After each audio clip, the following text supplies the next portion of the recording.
স্বাগত জানাচ্ছি বিরতিহীন রাত ৯টা বাংলাদেশে। আপনাদের সাথে আছি আমি মাহমুদা মৌমিতা এবং আমি অনিমেষ কর। শুরুতেই জানিয়ে দেব শিরোনাম।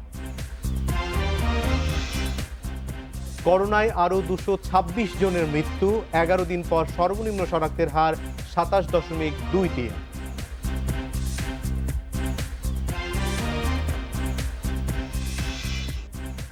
লকডাউন শিথিলের প্রথম দিনই সড়কে যানজট, মার্কেটে উপচে পড়া ভিড়, স্বাস্থ্যবিধিতে অনীহা।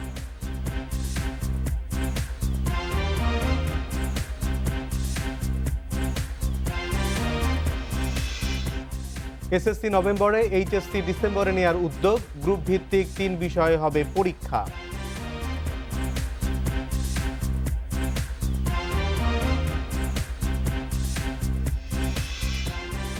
আমৃত্যু উল্লেখ না থাকলে যাবজ্জীবন কারাদণ্ড, 30 বছর জেল, পূর্ণাঙ্গ রায় দিল আপিল বিভাগ।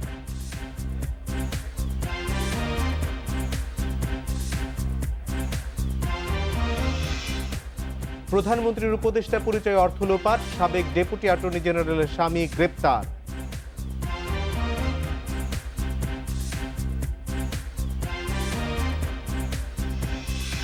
শুনছিলেন শিরোনাম, এবার জানাবো বিস্তারিত। দেশে করোনায় একদিনে দ্বিতীয় সর্বোচ্চ 226 জনের মৃত্যু হয়েছে। এতে টানা 5 দিন প্রাণহানি 200-র ওপরে, আর নতুন আক্রান্ত 12,236 জন। তবে 11 দিন পর সর্বনিম্ন শনাক্তের হার 27.23। সংক্রমণ নিয়ন্ত্রণে ঈদের আয়োজন স্বাস্থ্যবিধি মেনে সীমিত পরিসরে করার তাগিদ জনস্বাস্থ্যবিদদের। করোনা সংক্রমণ ও মৃত্যুর সংখ্যায় এখন সবচেয়ে কঠিন সময় পার করছে দেশ। শনাক্তের হার খানিকটা কমলেও টানা 5 দিন ধরে প্রাণহানি 200-র ওপরে। বৃহস্পতিবার একদিনে দ্বিতীয় সর্বোচ্চ 226 জনের মৃত্যু হয়েছে। এর আগে 11 জুলাই দিনে সর্বোচ্চ 230 জনের মৃত্যু হয়েছিল। এর মধ্যে সবচেয়ে বেশি মৃত্যু ঢাকা বিভাগে 74 আর খুলনায় 52 জনের। এতে মোট প্রাণহানি 17,278 জনে দাঁড়ালো। চিকিৎসকদের সংখ্যা লকডাউন শিথিলের এই সময়ে স্বাস্থ্যবিধি নিশ্চিত করা না গেলে করোনার প্রকোপ বাড়তে পারে। আমাদের যে কারণে বিধিনিষেধটা শিথিল করা হয়েছে, অর্থাৎ কোরবানি ঈদের জন্য যে সাধারণ জনগণ কোরবানির গরু কিনতে তারা যাবে হাটে কাছে, সেখানে যাওয়ার পরে আমাদের যে বর্তমান যে অবস্থা, যে আমাদের স্বাস্থ্যবিধি না মানার যে প্রবণতা, তার কারণে আকস্মিকভাবে অনেকাংশে বেড়ে যাওয়ার সম্ভাবনা রয়েছে। গত 24 ঘন্টায় 627 ল্যাবে 44,941 নমুনা পরীক্ষায় নতুন করে 12,236 জনের করোনা শনাক্ত হয়েছে। পরীক্ষা বিবেচনায় শনাক্তের হার 27.23। এতে দেশে মোট করোনা আক্রান্তের সংখ্যা এখন 10,71,774 জন। এ অবস্থায় কোরবানির ঈদ সহ যে কোনো উৎসব সীমিত পরিসরে করার পরামর্শ চিকিৎসকদের। ঈদ বা জাতীয় উৎসবগুলোতে যদি আমরা আমাদের যে ফর্মালিটিজ আছে সেগুলো যদি আমরা শর্ট করে নিয়ে আসতে পারি, তাহলে আমার মনে হয় আক্রান্তের সংখ্যাও কমবে এবং মানুষের বেঁচে থাকার সম্ভাবনা অনেক বেড়ে যাবে। এদিকে গত 24 ঘন্টায় সুস্থ হয়েছেন আরও 8,395 জন। এ নিয়ে মোট সুস্থের সংখ্যা দাঁড়ালো 9,05,807 জনে। Zahidul Bashar, independent news, Dhaka. এদিকে ঈদ সামনে রেখে লকডাউন শিথিলের পর আবারও আগের চেহারায় ফিরেছে রাজধানী। সারা দেশেই শুরু হয়েছে বাস, ট্রেন এবং যাত্রীবাহী লঞ্চ চলাচল। আন্তনগর ট্রেনগুলোতে স্বাস্থ্যবিধি মানা হলেও লোকাল ট্রেনে গাদাগাদি করে যাতায়াত করছে মানুষ। একই অবস্থা রাজধানীর গণপরিবহনগুলোতে। 17 দিন পর সড়কে ফের নেমেছে গণপরিবহন। চলছে আগের মতোই ব্যক্তিগত গাড়ি, সিএনজি, মোটরসাইকেল। গাড়ির অতিরিক্ত চাপে রাজধানীর বিভিন্ন সড়কে দেখা যায় যানজট। বিভিন্ন বাস টার্মিনাল থেকে ছেড়ে যায় দূরপাল্লার বাস। বাসের জন্য ঘন্টার পর ঘন্টা অপেক্ষা করতেছে। আগে যে 5 মিনিটে দাঁড়ালে 3টা বাস আসতো, আর এখন আধা ঘন্টা দাঁড়িয়ে আছে, একটা বাসও আসতেছে না। যদি বাস পাওয়া যায় তাহলে যাওয়ার সুবিধা হবে, নাহলে তো অনেক কষ্ট হয়ে আবার হেঁটে যেতে হবে আমাকে। যে নির্দেশনা দিয়েছে যে স্বাস্থ্যবিধি মেনে গণপরিবহন চলবে, আমরা এই বিষয়ে আমাদের সিনিয়র স্যারদের নির্দেশনা মোতাবেক আমরা কড়া নজরদারিতে রাখছি। আমাদের চোখে যেগুলো আসতেছে সেগুলো আমরা আইনগত ব্যবস্থা নিচ্ছি। আন্তনগর ট্রেনগুলোয় দেখা যায় স্বাস্থ্যবিধি মেনে চলার প্রবণতা। জীবাণুনাশক ছিটানোর পাশাপাশি নেওয়া হয় ধারণ ক্ষমতার অর্ধেক যাত্রী। তবে অনলাইনে টিকিট কাটা সহ নানা বিষয়ে ভোগান্তির কথা জানান অনেকে। অনলাইনের যে টিকিটের ব্যবস্থাটা, ওটা যে সার্ভারটা একটু ভালো করে তাহলে অনেকের জন্য ভালো হয়, কারণ অনলাইনে অনেকক্ষণ যাবত বসার পরেও টিকিটটি পাওয়া যায় না। একেবারে উল্টো চিত্র লোকাল ট্রেনগুলোয়। আসন সংখ্যার প্রায় দ্বিগুণ যাত্রী নিয়ে চলছে এসব ট্রেন। গাদাগাদি করে চলাচল করা বেশিরভাগই মানেনি স্বাস্থ্যবিধি। এত ভিড় ছিল মানে দাঁড়াইবার জায়গা নাই, অনেক দাঁড়াইবার একটু দাঁড়াতে পারি না। স্বাস্থ্যবিধি অমান্যকারীদের বিরুদ্ধে কঠোর ব্যবস্থার হুঁশিয়ারি দিয়েছেন রেলমন্ত্রী। লোকাল ট্রেনগুলিতে কিছু কিছু ব্যত্যয় হচ্ছে, এরপরেও আমরা চেষ্টা করছি যাতে মানা যায়। অ্যাক্সেস কন্ট্রোল সেটা কিন্তু সমস্ত স্টেশনগুলোতে আমরা এখন করতে পারি নাই। কারণ মানুষ সমস্ত স্টেশনে যদি দাঁড়িয়ে গিয়ে যদি ট্রেনে হুড়ুর করে উঠে যায়, এটা বন্ধ করার যে একটা আমাদের মেকানিজম, এইটা কিন্তু আমাদের কারো হাতে নেই এখন। এছাড়া সকালে সদরঘাট লঞ্চ টার্মিনালে ছিল যাত্রীদের ভিড়, কোথাও মানা হয়নি স্বাস্থ্যবিধি, অনেকেরই মুখে দেখা যায়নি মাস্ক। নুরা জান্নাত, ইন্ডিপেন্ডেন্ট নিউজ। এদিকে আবার আগের রূপে ফিরেছে বিভিন্ন সড়ক, মহাসড়ক ও ফেরিঘাট। বৃহস্পতিবার ভোর থেকেই সড়ক ও নদীপথে বেড়েছে গণপরিবহনের চাপ। এর মধ্যে ঢাকা টাঙ্গাইল বঙ্গবন্ধু সেতু মহাসড়কে প্রায় 15 কিলোমিটার এলাকায় ছিল ভোগান্তি। এদিকে মুন্সিগঞ্জে স্বাস্থ্যবিধি অমান্য করে অতিরিক্ত যাত্রী নেয়ায় 5টি লঞ্চকে জরিমানা করেছে ভ্রাম্যমাণ আদালত। মধ্যরাতে লকডাউন শিথিলের পর থেকে ঢাকামুখী যাত্রীদের ঢল নামে শিমুলিয়া ঘাটে। যাত্রীর বাড়তি ভিড়ের পাশাপাশি বেড়েছে ঈদে বাড়ি ফেরা দক্ষিণ বঙ্গমুখী মানুষ ও যানবাহনের চাপ। খাতা কলমে করোনা স্বাস্থ্যবিধি মানার নির্দেশনা থাকলেও ফেরিতে তা একদমই মানা হচ্ছে না। করোনার তো ঝুঁকি আছে, তারপরও দীর্ঘদিন ছেলে সন্তান নিয়ে বাবা মাকে দেখি না, তার দাদা দাদুকে দেখে না। ইনকাম নাই, এই কারণে লকডাউন ছাড়ছে। আজকে এই বাড়ি যাচ্ছি। ঘাটের পরিস্থিতি প্রায় অস্বাভাবিকের মতন, কারণ ছোট গাড়ির পরিমাণ বাড়ছে, তারপর পানির স্রোত আছে, এই দিন একটু ফেরি যাওয়া আসা একটু সময়ও লাগে। দৌলতদিয়া ঘাটে বেড়েছে পশুবাহী ট্রাকের ভিড়, ফলে ঘাট এলাকায় দেখা দেয় কয়েক কিলোমিটার দীর্ঘ যানজট। বেলা বাড়ার সঙ্গে সঙ্গে রোদ ও গরমে চরম ভোগান্তিতে পড়েন ব্যবসায়ীরা। ট্রাকে থাকা পশুগুলোর অসুস্থ হয়ে পড়ার শঙ্কা তাদের। এদিকে বরিশালে স্বাস্থ্যবিধির তোয়াক্কা না করে কয়েক গুণ বেশি ভাড়ায় চলছে যাত্রীবাহী লঞ্চ। গাড়িতে গরু রয়েছে অনেক, তারা অনেক কষ্ট পাচ্ছে, গরু কষ্ট পাচ্ছে, আমরা নিজেরা কষ্ট পাচ্ছি। সারা রাত গাড়ি চলে যাচ্ছি, এসে ঘাটে এসে এখন ঘাট পার হতে পারলাম না। গরু খাড়ায় থাকতে পারতেছে না, গরুগুলো যদি এক সাইড করে গরুর গাড়িগুলো আগে সাইডে দিত সবচেয়ে উত্তম। ঢাকাগামী যে সকল ট্রাক আছে তারা যেন নির্বিঘ্নে যাতায়াত করতে পারে, কোথাও বাধার সম্মুখীন না হয়, সেই লক্ষ্যে আমরা তৎপর আছি এবং পর্যাপ্ত ব্যবস্থা নিয়েছি। ঢাকা টাঙ্গাইল মহাসড়কেও আগের চেয়ে বেড়েছে যানবাহনের চাপ। একসময় এলেঙ্গা থেকে করটিয়া পর্যন্ত উত্তরবঙ্গমুখী প্রায় 15 কিলোমিটার এলাকায় দেখা দেয় তীব্র যানজট। চরম দুর্ভোগে পড়েন সাধারণ যাত্রীরা। 4টা বাজে এখানে আসছি, এই পর্যন্ত কোনো কিছু লড়ে না, এক হাত জায়গা গাড়ি যায় না। জাম পড়ছে বোধহয় এমনি ফাঁকা আনতে কোনো কারণ বসন্ত নেই, এমনি জাম ভালো রাখছে পুলিশে। এছাড়া ঢাকা ময়মনসিংহ ও ঢাকা চট্টগ্রাম মহাসড়কে অর্ধেক আসন খালি রেখে বাস চলাচল করলেও অন্যান্য যানবাহনে স্বাস্থ্যবিধি উপেক্ষার অভিযোগ উঠেছে। একই অভিযোগ দেশের বিভিন্ন সড়ক মহাসড়কে। Shamima Rahman, independent news.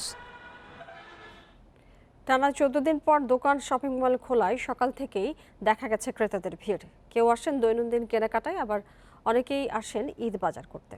তবে বেশিরভাগ মার্কেটেই উপেক্ষিত ছিল স্বাস্থ্যবিধি। মাস্ক ছাড়াও দেখা গেছে ক্রেতা বিক্রেতাদের।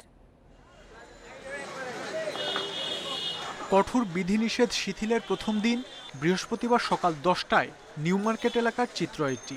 দোকান মার্কেট খোলার আগেই ক্রেতাদের ভিড় দেখা যায় বিভিন্ন এলাকায়। দোকান খোলার সাথে সাথেই পছন্দের পণ্য কিনে নেন ক্রেতারা। ভিড় এড়াতে সকালেই কেনাকাটায় আসা বলে জানান ক্রেতারা। লকডাউনের পর আজকেই প্রথম মার্কেট করছে, তো পরিবারের সবার জন্য ঈদের শপিং এর জন্য আজকে আসছি। অনেক ভিড় তো, সেজন্য চিন্তা করলাম আর কি একটু আগে আসলে একটু আগে টুকটাক কিছু কিনা চলে যাব। ঈদের শপিং আছে, তারপরে আবার যারা বাড়ি যাবে তাদের একটা প্ল্যানিং আছে, এই জন্য আসলে আর্লি মার্কেটে আসা। এখন সকাল সকাল আসা, তাড়াহুড়া থাকবে না, আসতে দিলে আমি কিনতে পারবো। তবে রাজধানীর অনেক মার্কেটে বেচা বিক্রি নিয়ে মিশ্র প্রতিক্রিয়া বিক্রেতাদের। বেচা কেনার অবস্থা খুবই খারাপ। লকডাউন শেষ হয়েছে, দোকানপাট খুলে দিছে, মার্কেট ওপেন হয়েছে। প্রসাধনী, কসমেটিক্স, ইমিটেশন জুয়েলারি, এগুলো তো শখের জিনিস, টুকটাক বিক্রি হবে। কাপড় চোপড় কিছু টুকটাক বিক্রি হবে। এদিকে স্বাস্থ্যবিধি মানার শর্তে বিপণী বিতান খোলার কথা থাকলেও অনেক জায়গায় তা ছিল উপেক্ষিত। দোকান মালিক সমিতি বলছে, স্বাস্থ্যবিধি নিশ্চিতে তাদের চেষ্টা অব্যাহত আছে। আমাদের গেটের প্রবেশপথে আমরা জীবাণুনাশক টানেল বসানোর চেষ্টা করেছি। এছাড়া প্রতিটা শোরুমে যেন হ্যান্ড স্যানিটাইজার থাকে তা আমরা মনিটরিং করছি। মার্কেটে স্বাস্থ্যবিধি নিশ্চিতে ক্রেতা বিক্রেতাদের আরও সচেতন হওয়ারও আহ্বান জানায় দোকান মালিক সমিতি। মাহমুদ শরীফ, ইন্ডিপেন্ডেন্ট নিউজ, ঢাকা। পরিস্থিতি অনুকূলে থাকলে এসএসসি পরীক্ষা নভেম্বরের দ্বিতীয় সপ্তাহে এবং এইচএসসি ডিসেম্বরের প্রথম সপ্তাহে নেওয়া হবে বলে জানিয়েছেন শিক্ষামন্ত্রী দীপুমণি। গ্রুপ ভিত্তিক 3টি বিষয়ের উপরে পরীক্ষা নেওয়া হবে। এছাড়াও অ্যাসাইনমেন্টের মাধ্যমে সংক্ষিপ্ত সিলেবাস শেষ করা হবে। করোনার কারণে গত বছরের এইচএসসি ও সমমানের পরীক্ষা নেওয়া সম্ভব হয়নি। এবছরের পরীক্ষা নেওয়ার জন্য সংক্ষিপ্ত সিলেবাস করেছে শিক্ষা মন্ত্রণালয়। এরপরও সব পরীক্ষা নেওয়া সম্ভব হচ্ছে না। গ্রুপ ভিত্তিক 3টি বিষয়ের ওপর পরীক্ষা নেওয়া হবে। অন্য বিষয়গুলো এসএসসির ক্ষেত্রে জেএসসি পরীক্ষার ফলের ওপর ভিত্তি করে এবং এইচএসসির ক্ষেত্রে এসএসসি ও জেএসসির ফলের ওপর ভিত্তি করে মূল্যায়ন হবে। পরীক্ষার সময় এবং পরীক্ষার নম্বর দুটোই হ্রাস করে পরীক্ষা গ্রহণ করার পরিকল্পনা গ্রহণ করা হয়েছে এবং পরীক্ষার সম্ভাব্য তারিখ হচ্ছে এসএসসি বা সমমান পরীক্ষার জন্য নভেম্বরের দ্বিতীয় সপ্তাহ, আর এইচএসসি বা সমমান পরীক্ষার জন্য ডিসেম্বরের প্রথম সপ্তাহ। অ্যাসাইনমেন্টের মাধ্যমে সংক্ষিপ্ত সিলেবাস শেষ করা হবে। এসএসসি পর্যায়ের অ্যাসাইনমেন্ট 18 জুলাই এবং এইচএসসি পর্যায়ের শিক্ষার্থীদের অ্যাসাইনমেন্ট 26 জুলাই দেয়া হবে। কোনোভাবেই এই পরীক্ষা নেওয়া সম্ভব না হয় তাহলে তখন আমরা সেই সাবজেক্ট ম্যাপিং এবং কিছুটা সম্ভব হলে এই অ্যাসাইনমেন্টের থেকেও নম্বর নিয়ে আমরা সেই পরীক্ষার ফলাফল দেব।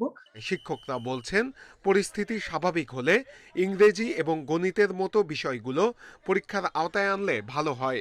আবশ্যিক সাবজেক্টগুলোর ক্ষেত্রে যেটা বলা হয়েছে যে সাবজেক্ট ম্যাপিংয়ের মাধ্যমে মূল্যায়ন করা হবে, তাই মনে করি এটা ভালোই হয়েছে। তার এর সাথে যদি আরও 2টি সাবজেক্টকে অন্তর্ভুক্ত করা হতো তাহলে মনে আরও ভালো হতো। এসএসসি ও সমমানের 20 লাখ এবং এইচএসসি ও সমমানের পরীক্ষার্থী আছে 14 লাখের বেশি।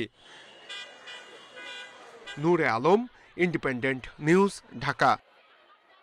স্কুল কলেজ খুলে দেওয়ার স্বার্থে করোনা টিকা নেওয়ার বয়সসীমা 18 বছর করা হবে বলে জানিয়েছেন স্বাস্থ্যমন্ত্রী জাহিদ মালেক। দুপুরে রাজধানীর মহাখালীতে স্বাস্থ্য বিভাগের এক অনুষ্ঠানে তিনি জানিয়েছেন, নিবন্ধন করে টিকা নিতে গ্রামাঞ্চলে সমস্যা হলে শুধু জাতীয় পরিচয়পত্র দিয়ে টিকা নেওয়ার ব্যবস্থা করা হবে। 1.5 বছরের উপর বন্ধ স্কুল কলেজ সহ সব ধরনের শিক্ষা প্রতিষ্ঠান। শিক্ষা সংশ্লিষ্টদের অনেক দিনের দাবি প্রতিষ্ঠান খুলে দেওয়ার। সরকারও শিক্ষা প্রতিষ্ঠান বন্ধ রাখতে চায় না বলেই করোনার টিকা নেওয়ার বয়সসীমা 18 করা হচ্ছে, জানান স্বাস্থ্যমন্ত্রী। ভ্যাকসিনের বয়সটা আরও নামিয়ে আসা যায় কিনা এ বিষয়ে মাননীয় প্রধানমন্ত্রীর সাথেও আলাপ হয়েছে। আমাদের টেকনিক্যাল কমিটিও কালকে জানিয়েছে যে আমরা 18 বছর বয়স পর্যন্ত আমরা ভ্যাকসিন দিতে পারি। এই 18 বছরের উপরে দেওয়ার পিছনের যুক্তি হলো যে আমরা আমাদের ছেলে মেয়েদেরকে তাড়াতাড়ি স্কুল কলেজে পাঠাতে চাই।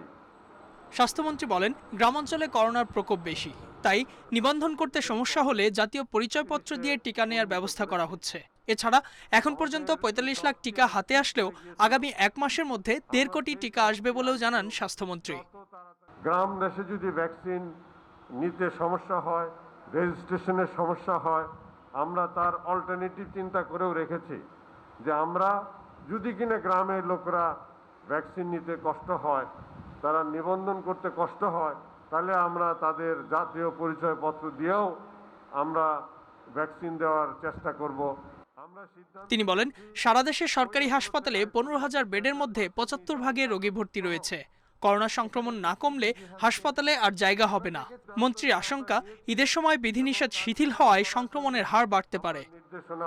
এদিকে করোনার সংক্রমণ বেড়ে যাওয়ায় বাংলাদেশকে $1 মিলিয়ন স্বাস্থ্য সুরক্ষা সামগ্রী দিয়ে সহায়তা করেছে সৌদি আরব। বাংলাদেশে নিযুক্ত দেশটির রাষ্ট্রদূত স্বাস্থ্য অধিদপ্তরের মহাপরিচালকের হাতে এসব সামগ্রী তুলে দেন। Ijazur Rahman, independent news, Dhaka. সোমবার দেশে আসছে মডার্নার আরও 30 লাখ ডোজ টিকা। জাতিসংঘের টিকা ডোজ কোভ্যাক্স থেকে এই টিকা পাচ্ছে বাংলাদেশ। এছাড়া এ মাসে আসছে অক্সফোর্ড ও সিনোফার্মের টিকার 2টি বড় চালান। টিকার মজুদ বাড়ায় সংরক্ষণ জটিলতা থাকলেও তা কাটিয়ে উঠছে স্বাস্থ্য বিভাগ। দেশে আবারও জোরে সোরে শুরু হয়েছে গণটিকা কর্মসূচি। প্রতিদিন টিকা পাচ্ছেন প্রায় 2 লাখ মানুষ। সিটি কর্পোরেশনে মডার্না আর জেলা উপজেলায় চলছে সিনোফার্মের টিকা। দেশের টিকার নিবন্ধন কোটির ঘর ছাড়িয়েছে। প্রতিদিন গড়ে 4.5 লাখ নিবন্ধন হচ্ছে। কিছুদিন আগেও টিকা নিয়ে সংকট থাকলেও এখন আর সেই অবস্থা নেই। একের পর এক আসছে চালান। সোমবার পৌঁছাবে মডার্নার আরও 30 লাখ ডোজ টিকা। এর আগেও কোভ্যাক্স থেকে মডার্নার 25 লাখ ডোজ টিকা পেয়েছে বাংলাদেশ। 19 তারিখে ইনশাল্লাহ আমাদের কাছে মডার্নার যে টিকা 30 লক্ষ কোভ্যাক্সের মাধ্যমে আমাদের কাছে এসে পৌঁছবে বলে আমরা জানতে পেরেছি। আমরা আশা করছি চলতি মাসের মধ্যেই আমাদের অ্যাস্ট্রাজেনেকার কিছু ডোজ আমরা হাতে পেয়ে যাব। আর চায়নার টিকাও আমাদের চলে আসার কথা, সিনোফার্মের টিকাটা। আগামী 1.5 মাসে দেশে আসছে 1.25 কোটি ডোজ টিকা। এর মধ্যে আছে ফাইজারের 60 লাখ। এই টিকা -70 ডিগ্রি সেলসিয়াসে সংরক্ষণ করতে হয়, আর মডার্নার টিকা রাখতে হয় -20 ডিগ্রিতে। ফলে স্বাস্থ্য বিভাগের জন্য নতুন চ্যালেঞ্জ টিকা সংরক্ষণ। এখন 3 কোটি ডোজ টিকা সংরক্ষণের ব্যবস্থা আছে সরকারের। -70 আমরা পাইছিলাম 1 লাখ, এটা তো ফাইজারের। আরও যদি আমরা পেয়ে যাই, আমরা 10 লাখ তো আমাদের ক্যাপাসিটি আমাদের হাতেই, একদম আমাদের নিজেদের। এছাড়াও বাইরেও প্রায় আরও 10-15 লাখ রাখা যাবে। আমরা ক্যাপাসিটি বাড়ানোর জন্য আরও ফ্রিজ আনার চেষ্টা করতেছি। এখন আমাদের যে কোনো ধরনের ভ্যাকসিন আমাদের আসুক না কেন, আমাদের রাখাটা নিয়ে আমরা বড় চ্যালেঞ্জে পড়ব না বলে আমি মনে করি। দেশে এ পর্যন্ত এসেছে অক্সফোর্ড, ফাইজার, মডার্না ও সিনোফার্মের 1,69,00,000 ডোজ টিকা। Hasan Misbah, independent news, Dhaka. দেশে এখন করোনা টিকার কোনো সমস্যা নেই। সংক্রমণ রোধে টিকা নেওয়ার আহ্বান জানিয়েছেন প্রধানমন্ত্রীর বেসরকারি শিল্প এবং বিনিয়োগ উপদেষ্টা সালমান এফ রহমান। বৃহস্পতিবার মতিঝিলে এফবিসিসিআই ভবনের স্বাস্থ্য সুরক্ষা সামগ্রী বিতরণ অনুষ্ঠানে অনলাইনে যুক্ত হয়ে এই আহ্বান জানান তিনি। সালমান এফ রহমান বলেন, নিবন্ধনের মাধ্যমে সারা দেশে টিকা দেওয়া হচ্ছে, বিভিন্ন দেশ থেকে চালান আসছে। টিকা প্রাপ্তিতে কোনো সমস্যা হবে না, তাই সবাইকে সুরক্ষা অ্যাপে নিবন্ধন করতে হবে সঠিক সময়ে টিকা নেওয়ার জন্য। পাশাপাশি মাস্ক পরা সহ স্বাস্থ্যবিধি মেনে চলতে হবে। অনুষ্ঠানে সারা দেশে সব চেম্বারের মাধ্যমে বিনামূল্যে স্বাস্থ্য সুরক্ষা সামগ্রী বিতরণ কার্যক্রমের উদ্বোধন করা হয়। আলহামদুলিল্লাহ আমরা এখন দেখতেছি যে ভ্যাকসিনের সমস্যাটার সমাধান হয়ে গেছে। অনেকগুলি ভ্যাকসিন দেশে চলে এসছে। এটাও সবাই যেন তাড়াতাড়ি সুরক্ষা অ্যাপে রেজিস্ট্রেশন করে যেন ভ্যাকসিন নেওয়ার যদি সবাই নিয়ে নেয় তাহলে সেটাও ভালো হবে। আগুনে পুড়ল টাঙ্গাইল জেনারেল হাসপাতালের করোনা ইউনিটের আইসিইউ। এতে কেউ হতাহত না হলেও বন্ধ হয়ে গেছে আইসিইউ সেবা। হাসপাতাল কর্তৃপক্ষ জানিয়েছে দ্রুত সেবা চালুর চেষ্টা চলছে। বৈদ্যুতিক শর্ট সার্কিট থেকে আগুন লাগতে পারে বলে ধারণা করছে ফায়ার সার্ভিস। বৃহস্পতিবার বেলা 3:15টার দিকে হঠাৎ আগুন লাগে টাঙ্গাইল জেনারেল হাসপাতালের করোনা ইউনিটের আইসিইউতে। মুহূর্তে ধোঁয়ায় আচ্ছন্ন হয়ে যায় পুরো ইউনিট। আতঙ্ক ছড়িয়ে পড়ে রোগী ও তাদের স্বজনদের মধ্যে। ফায়ার সার্ভিসের 3টি ইউনিট ঘটনাস্থলে গিয়ে 15 মিনিটের মধ্যেই আগুন নিয়ন্ত্রণে আনে। ততক্ষণে পুড়ে যায় 4টি হাইফ্লো নেজাল ক্যানুলা। বৈদ্যুতিক স্পার্কিংয়ের মাধ্যমেই অক্সিজেনের সংযোগের মাধ্যমে আগুনটা লাগছে বলে মনে করি। আমরা দেখতে পাচ্ছেন এই যে কিছু যন্ত্রপাতি যেখানে শর্ট সার্কিটের কারণে হয়তো এগুলো হয়েছে। দ্রুততম সময়ের মধ্যে আইসিইউতে ভর্তি 10 রোগীকে বের করে আনায় কেউ হতাহত হননি। তবে আইসিইউ সেবা আপাতত বন্ধ রয়েছে। একটা সিলিন্ডারের মধ্যে কেবল আগুন ধরছে, তখন আমরা যতগুলো লোক ছিলাম তখন আমরা বের হয়ে গেছি। ভিতরে যেয়ে দেখলাম যে একটা সিলিন্ডার থেকে অনেক ধোঁয়া বেরোতেছে। পরে ধোঁয়ার চোখে আমরাও থাকতে পারি নাই। পরে এই রোগীটা আমি বের করে নিয়ে এসে পড়ছি। সিভিল সার্জন জানিয়েছেন আপাতত রোগীদের হাসপাতালে সিলিন্ডার দিয়ে অক্সিজেন দেওয়া হচ্ছে। দ্রুত আইসিইউ সেবা চালুর চেষ্টা চলছে। পেশেন্ট এখন এখানেই আছে, আমরা বিভিন্ন জায়গায় রেখেছি, অক্সিজেনের মধ্যে রাখার চেষ্টা করতেছি। এটা আমাদের একটা চ্যালেঞ্জ। আমরা পেশেন্টদেরকে সব জায়গায় দিয়ে সাথে তাদেরকে অক্সিজেন প্রোভাইড করা, ছোট সিলিন্ডার মাধ্যমে আমরা এটা করার চেষ্টা করছি। ঘটনা তদন্তে অতিরিক্ত জেলা ম্যাজিস্ট্রেটকে প্রধান করে 7 সদস্যের কমিটি গঠন করা হয়েছে। কমিটিকে প্রতিবেদন দিতে বলা হয়েছে 3 কার্যদিবসের মধ্যে। Independent news desk. যাবজ্জীবন সাজার মেয়াদ কতদিন তা নিয়ে প্রকাশ হলো আপিল বিভাগের পূর্ণাঙ্গ রায়। এতে বলা হয়েছে, ফৌজদারি কার্যবিধি এবং দণ্ডবিধির এই সংক্রান্ত ধারাগুলো একসঙ্গে পড়লে যাবজ্জীবন হবে 30 বছরের জেল। তবে প্রাথমিকভাবে যাবজ্জীবন বলতে দণ্ডিতের বাকি জীবনকে বোঝায় বলে উল্লেখ করা হয়েছে রায়ে। 2001 সালে সাভারে ব্যবসায়ী জামান হত্যা মামলায় আসামি আতাউর রহমান মৃধার আপিলে যাবজ্জীবন মানে আমৃত্যু কারাবাস বলে রায় দেয় আপিল বিভাগ। 2017 সালের 14 ফেব্রুয়ারি সেই রায় দিয়েছিলেন তখনকার প্রধান বিচারপতি SK সিনহা সহ 4 বিচারপতির বেঞ্চ। এতে যাবজ্জীবনের কারাদণ্ড নিয়ে তৈরি হয় ধূম্রজাল।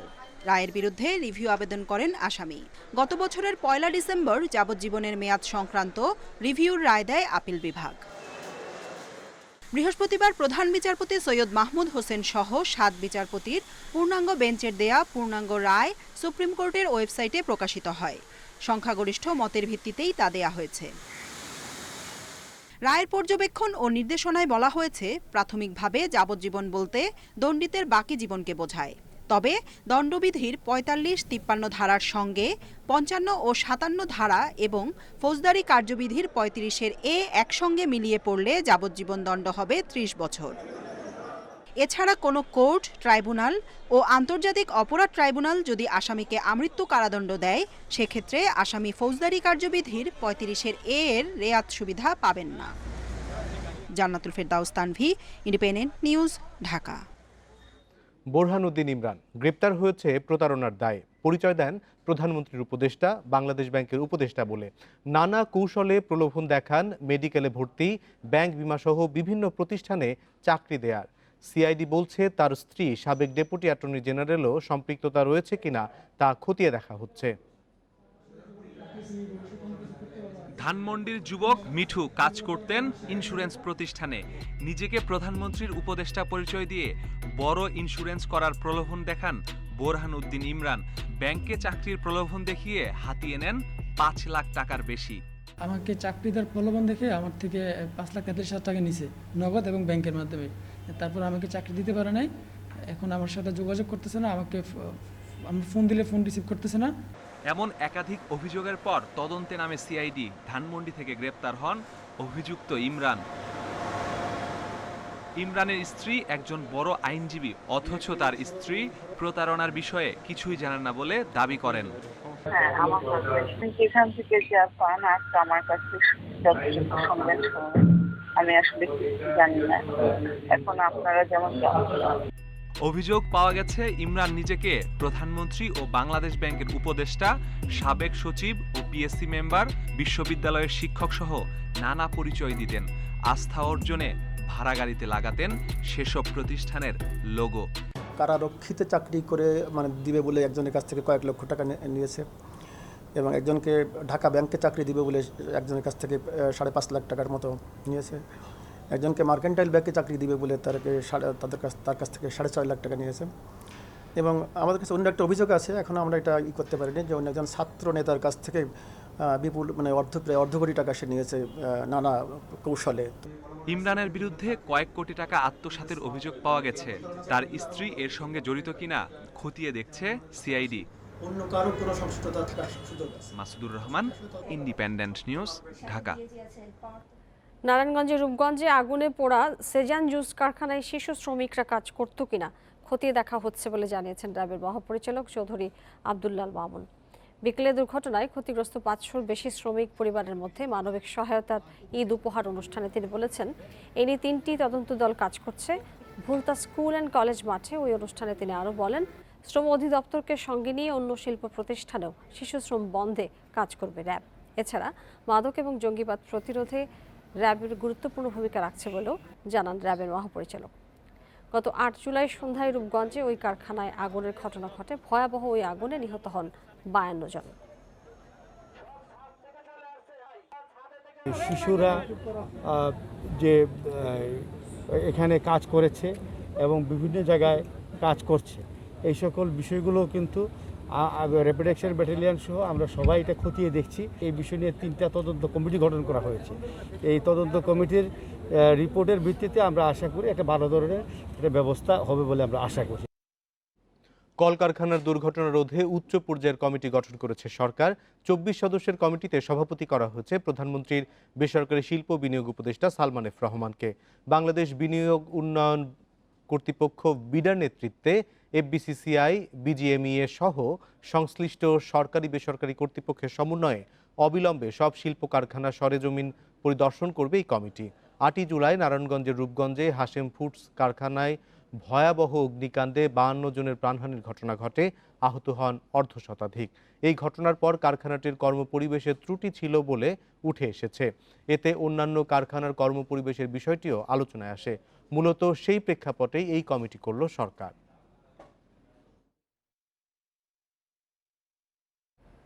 প্রধানমন্ত্রী শেখ হাসিনা বলেছেন, দেশের স্বাধীনতা এবং সার্বভৌমত্বকে অগ্রাধিকার দিয়ে সশস্ত্র বাহিনীকে আধুনিক যুগোপযোগী এবং পেশাদার বাহিনী হিসেবে গড়ে তুলতে বিভিন্ন যুগান্তকারী পদক্ষেপ নিয়েছে সরকার। সকালে সেনাবাহিনীর কর্মকর্তাদের পদোন্নতির লক্ষ্যে সেনা সদর নির্বাচনী পর্ষদ 2021-এর 6 দিনের কার্যক্রম উদ্বোধনের সময় একথা বলেছেন তিনি। গণভবন থেকে ভিডিও কনফারেন্সে এতে যোগ দেন প্রধানমন্ত্রী। সেনাবাহিনীর সর্বোচ্চ নীতি নির্ধারণী পর্যায়ের কর্মকর্তাদের সমন্বয়ে গঠিত এই পর্ষদের মাধ্যমে সেনাবাহিনীর ভবিষ্যৎ জ্যেষ্ঠ নেতৃত্বের জন্য যোগ্য এবং দক্ষ অফিসারগণ সরকারের অনুমোদন সাপেক্ষে পদোন্নতি পাবেন। এ সময় করোনা মহামারী মোকাবিলায় সেনাবাহিনী সম্মুখ সারির যোদ্ধা হিসেবে যে ভূমিকা পালন করে আসছে তার প্রশংসা করে এই প্রচেষ্টা অব্যাহত থাকবে বলেও আশা প্রকাশ করেন প্রধানমন্ত্রী।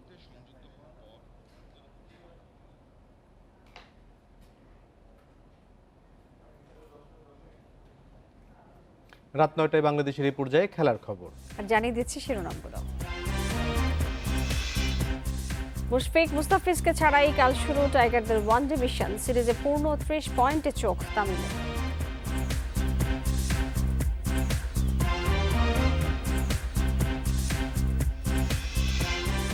অস্ট্রেলিয়া সিরিজের সিদ্ধান্ত মুশফিকের ওপর ছেড়ে দিলেন বাশার।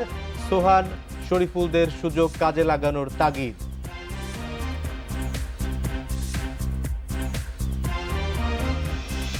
তিন ম্যাচ সিরিজের প্রথম ওয়ানডেতে কাল জিম্বাবুয়ের বিপক্ষে মাঠে নামছে বাংলাদেশ।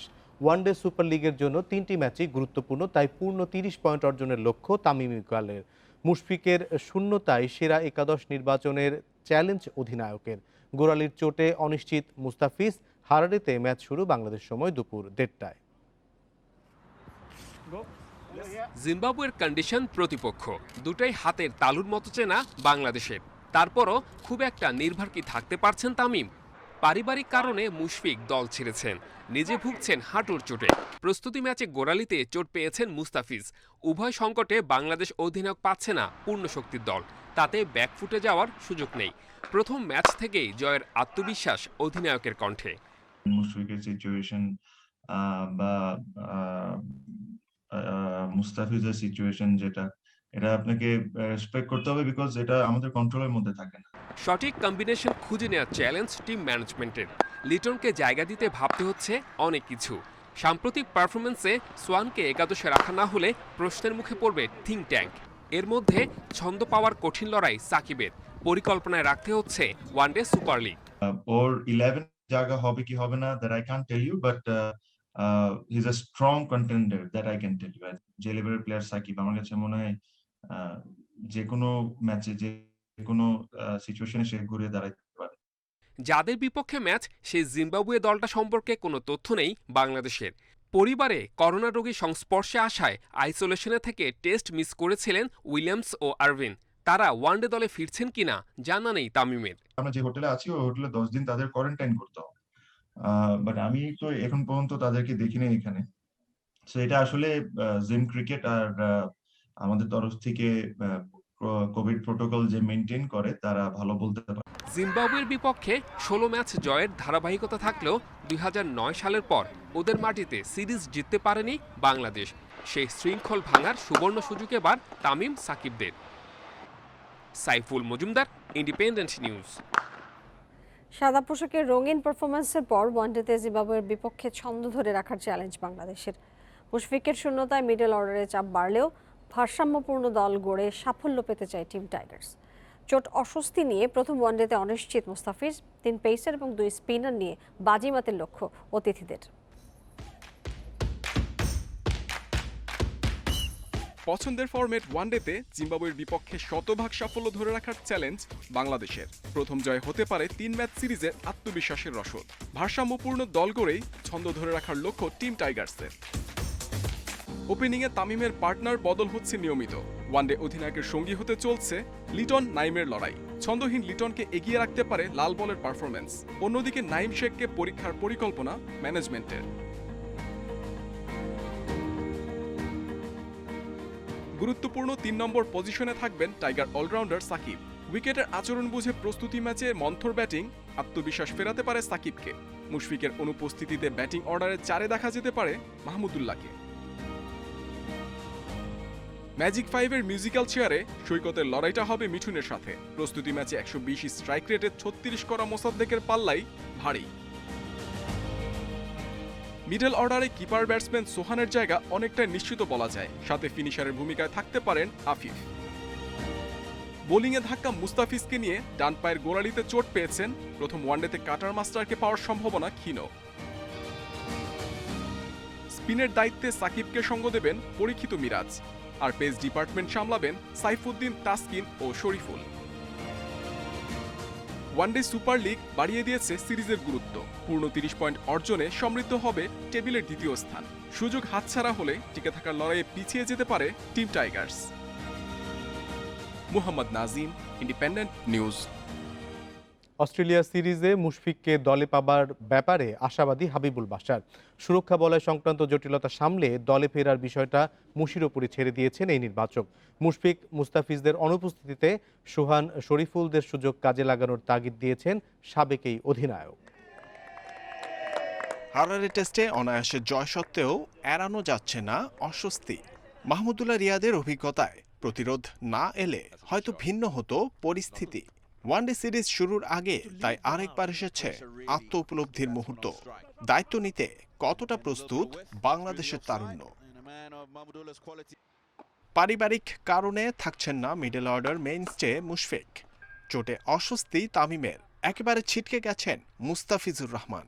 পরীক্ষিতদের অনুপস্থিতি কি দলের জন্য চাপ নাকি অন্যরকম সুযোগ? নির্বাচক হাবিবুল বাশার ইতিবাচকদের দলে সোহান, নাইম, শরীফুলদের সামনে সুযোগ দলে অপরিহার্য হয়ে ওঠা। মুশফিক, সাকিব, তামিম, মাহমুদুল এদের শূন্যস্থান পূরণ করাটা তো সহজ নয়। এরা অনেক দিন ধরে আমাদের সিজন ক্যাম্পেনার, আমাদের সেরা পারফর্মার।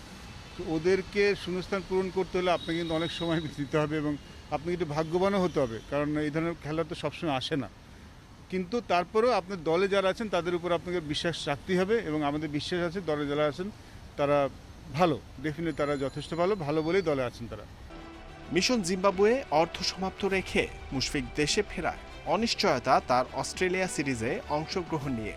কোয়ারেন্টিন ও সুরক্ষা বলয় সংশ্লিষ্ট অন্যান্য শর্ত পূরণ করে কিভাবে ফিরবেন স্কোয়াডে, পুরো বিষয়টি মুশির উপর ছেড়ে দিচ্ছে ম্যানেজমেন্ট। মুশফিক রহিম ইজ খুব রেসপন্সিবল ছেলে, ও কোনটা করতে হবে না ও খুব ভালো বুঝবে। তো ওর উপরে ছেড়ে দেওয়া উচিত। ও যেটা ভালো বুঝবো, যখন সময় হবে, যখন নিজেকে প্রস্তুত মনে করবে মানসিকভাবে, ও ডেফিনেটলি তখনই আমাদের সাথে জয়েন করবে। ওয়ানডে সিরিজ শুরুর আগে আবারও হাতছানি আইসিসি ওয়ার্ল্ড কাপ সুপার লিগের শীর্ষস্থানের। র্যাঙ্কিং অবশ্যই গুরুত্বপূর্ণ, তবে পরিকল্পনা অনুযায়ী খেলার সামর্থ্যে কতটা উন্নতি করল দল, গুণগত বিষয়গুলোতে কতটা আত্মস্থ হতে পারল টিম টাইগার্স, সেসবে চোখ রাখছে ম্যানেজমেন্ট। জহিরুল ইসলাম, ইন্ডিপেন্ডেন্ট নিউজ। প্রিমিয়ার লিগ ফুটবলে গুরুত্বপূর্ণ জয় পেয়েছে শেখ জামাল। দুই বিদেশি রিক্রুটের গোলে সাইফ স্পোর্টিং ক্লাবকে 2-1 গোলে হারায় শফিকুল ইসলাম মানিকের দল। বঙ্গবন্ধু জাতীয় স্টেডিয়ামে শুরু থেকে আক্রমণাত্মক শেখ জামাল একাধিক সুযোগ এলেও ফিনিশিংয়ে ব্যর্থ ফরওয়ার্ডরা। 18 মিনিটে গোলের সহজ সুযোগ নষ্ট করেন সাইফ ফরওয়ার্ড ওকলি। প্রথমার্ধের অতিরিক্ত সময়ে সিল্লার অ্যাসিস্ট থেকে ডেডলক ভাঙে নমর জোবে। বিরতির পর পেনাল্টি থেকে সাইফকে সমতায় ফেরান জন ওকলি। খেলার শেষ দিকে জয়সূচক গোল করেন মায়েস্ত্রো ওটাবেক। প্রথম লেগে জামালের কাছে 3-2 গোলে হেরেছিল সাইফ স্পোর্টিং। 16 ম্যাচে 35 পয়েন্ট নিয়ে টেবিলের 3-এ শেখ জামাল। এই হারে টেবিলের 4-এর মধ্যে থাকা অনিশ্চিত করে ফেলল স্টুয়ার্ট হলের দল।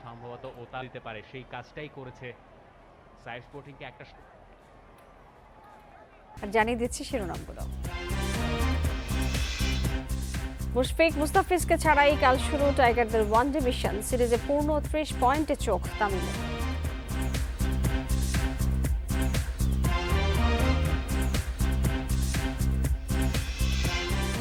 অস্ট্রেলিয়া সিরিজের সিদ্ধান্ত মুশফিকের উপর ছেড়ে দিলেন বাশার। সোহান, শরীফুলদের সুযোগ কাজে লাগানোর তাগিদ।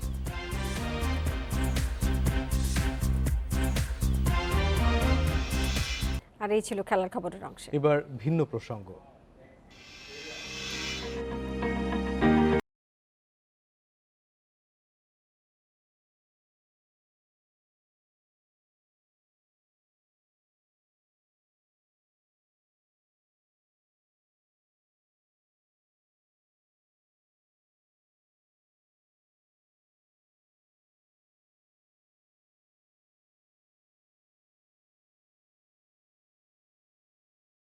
তথ্য।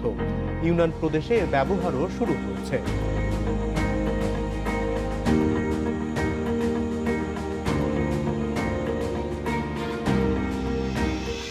এ নিয়ে প্রতিবেদন থাকছে সংবাদের পরের অংশে। যাচ্ছি পরের খবরে।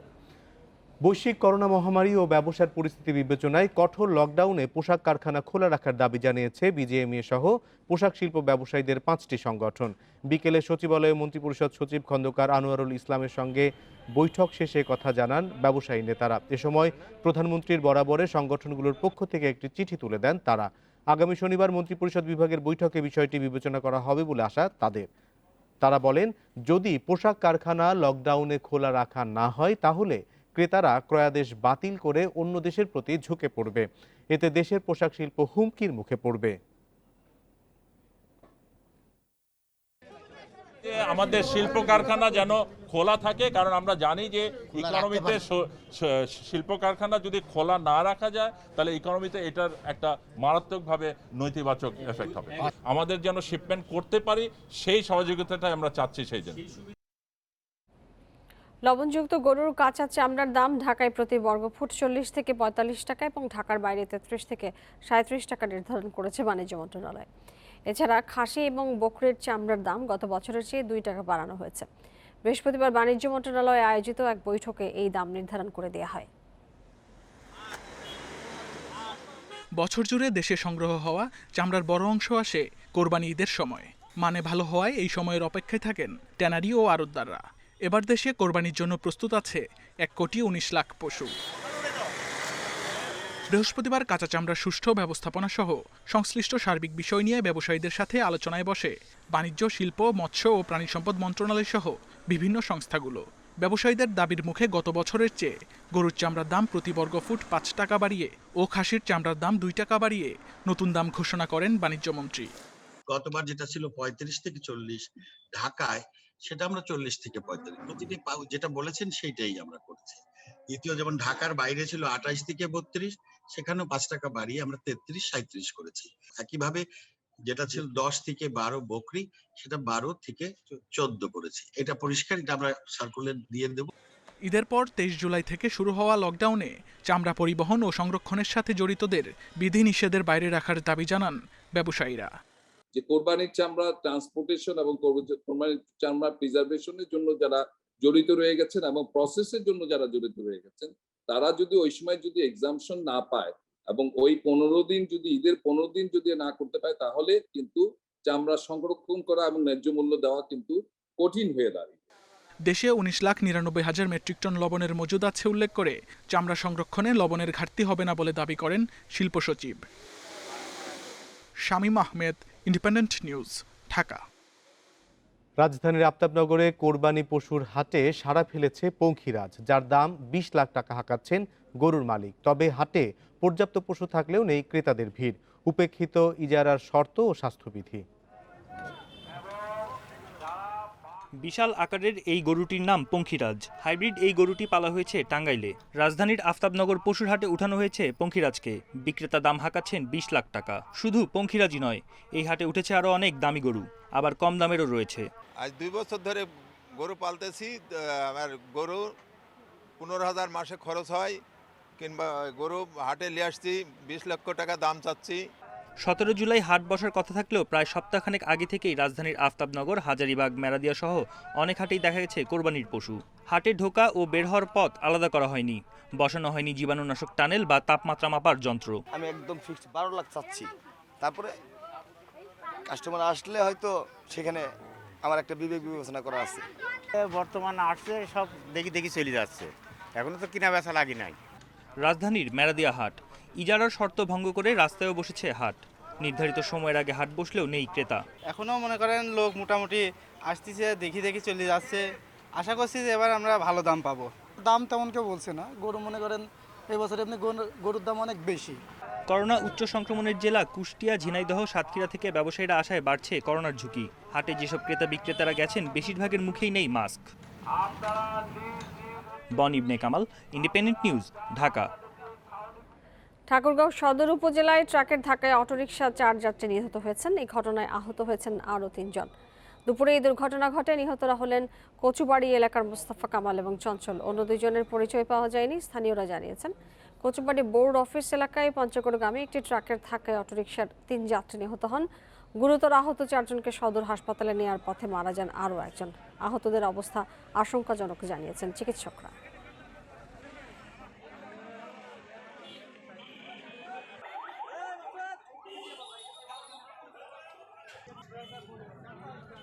জাতিসংঘে প্রস্তাব পাশের ফলে রোহিঙ্গা প্রত্যাবাসনে মিয়ানমারের উপর চাপ বাড়বে বলে মনে করছে বাংলাদেশ সরকার। পররাষ্ট্র সচিব জানায়, এর মধ্য দিয়ে প্রত্যাবাসন ইস্যুতে আরও এক ধাপ এগিয়ে গেল বাংলাদেশ। বিশ্লেষকরা বলছেন, রোহিঙ্গা ইস্যুতে মিয়ানমারকে আরও কোণঠাসা করতে হবে। বাংলাদেশে আশ্রয় নেয়ার পর রোহিঙ্গা ইস্যুতে এই প্রথম জাতিসংঘে কোনো প্রস্তাব সর্বসম্মতিতে পাশ হলো। মানবাধিকার পরিষদের এই প্রস্তাবে রোহিঙ্গা নির্যাতন ও তাদের মিয়ানমারে ফেরানোর উপর জোর দেওয়া হয়। এই প্রস্তাব বাস্তবায়নে এখন নিরাপত্তা পরিষদের দিকে নজর ঢাকার। এই রেজলিউশনটা যেহেতু এটাতে সবার সম্মতি রয়েছে, তো এটার উপাদানগুলোকে ব্যবহার করে আমরা এবার জেনারেল অ্যাসেম্বলির যে মেইন রেজলিউশন সেটাও আমরা একটা এনরিচড একটা ভার্সন, যেখানে আশা করি কনসেনসাস হবে, বাট ইন্টারন্যাশনাল কমিউনিটির যদি একটা কনসেনসাস থাকে তাহলে মিয়ানমারের উপরে স্বাভাবিকভাবেই অনেক চাপ থাকবে। তো সুতরাং সেটা আমাদের এই রিপ্যাট্রিয়েশনের পথটাকে কিছুটা হলেও সুগম করবে। তবে বিশ্লেষকরা বলছেন, এই প্রস্তাব বাস্তবায়নের ক্ষমতা মানবাধিকার পরিষদের নেই। সেটা চাইলে জাতিসংঘ নিরাপত্তা পরিষদ করতে পারে। আর এক্ষেত্রে বাংলাদেশের উচিত কূটনৈতিক তৎপরতা চালিয়ে যাওয়া, কারণ চীন, রাশিয়া ও ভারত এ বিষয়ে ঢাকার পাশে না থাকলে রোহিঙ্গা সমস্যা আরও দীর্ঘ হবে। মিয়ানমার স্বাভাবিকভাবে তার উপর একটা প্রেশার পড়বে, এতে কোনো সন্দেহ নেই। যেই ধরনের প্রেশার প্রয়োজন, যেটা নিরাপত্তা পরিষদের সবার সম্মতিক্রমে ছাড়া সম্ভব না, সেই পর্যায়ে কিন্তু এখনো যায়নি। তিনি আরও বলেন, রোহিঙ্গারা বাংলাদেশের জন্য বড় সংকট হলেও এটি একটি আন্তর্জাতিক সমস্যা। তাই বিশ্বের সব দেশের উচিত রোহিঙ্গা সমস্যার সমাধানে মিয়ানমারকে বাধ্য করা। নাফিজাতুল্লাহ, ইন্ডিপেন্ডেন্ট নিউজ, ঢাকা। করোনা মোকাবিলায় ফেস রিকগনিশন প্রযুক্তি ব্যবহার শুরু করেছে চীন। এর মাধ্যমে নাগরিকদের সব ধরনের গতিবিধি পর্যবেক্ষণ করছে দেশটির সরকার। করোনা সংক্রমণ রোধে নতুন এই প্রযুক্তি কার্যকরী ভূমিকা পালন করবে বলে আশা চীনের। করোনা ভাইরাসের সংক্রমণ রোধে বেশ কিছু কঠোর পদক্ষেপ নিয়েছে চীন সরকার। এতে সফলতাও পেয়েছে দেশটি। এবার করোনা সংক্রমণ মোকাবিলায় নতুন এক প্রযুক্তির ব্যবহার শুরু করেছে চীন। ফেস রিকগনিশন নামের এই প্রযুক্তি দিয়ে সাধারণ মানুষের গতিবিধি পর্যবেক্ষণ করা হচ্ছে। বার্তা সংস্থা এপির প্রতিবেদনে বলা হয়, নাগরিকরা কোথায় যাচ্ছে, কি করছে, এমনকি কার সংস্পর্শে এসেছে, সবকিছু নজরদারি করতে সক্ষম এই প্রযুক্তি। ফেস স্ক্যানের পাশাপাশি এতে রয়েছে কিউআর কোড প্রযুক্তি, যার মাধ্যমে করোনা পরীক্ষার ফলসহ জানা যাবে স্বাস্থ্য সংক্রান্ত সব তথ্য। এরই মধ্যে মিয়ানমার সীমান্তবর্তী অঞ্চল ইউনান প্রদেশে শুরু হয়েছে এই প্রযুক্তির ব্যবহার। গত 5 বছরে দেশটির সব খোলা জায়গায় 20 কোটির বেশি সিসিটিভি ক্যামেরা বসিয়েছে চীন। আশরাফ শুভ, ইন্ডিপেন্ডেন্ট নিউজ। আর এই ছিল বিরতিহীন রাত 9টার বাংলাদেশের আয়োজনে। ইন্ডিপেন্ডেন্ট টেলিভিশনের সব খবর আরও বিস্তারিত জানতে চোখ রাখুন ফেসবুক, ইউটিউব এবং টুইটারে। সাথে থাকার জন্য ধন্যবাদ।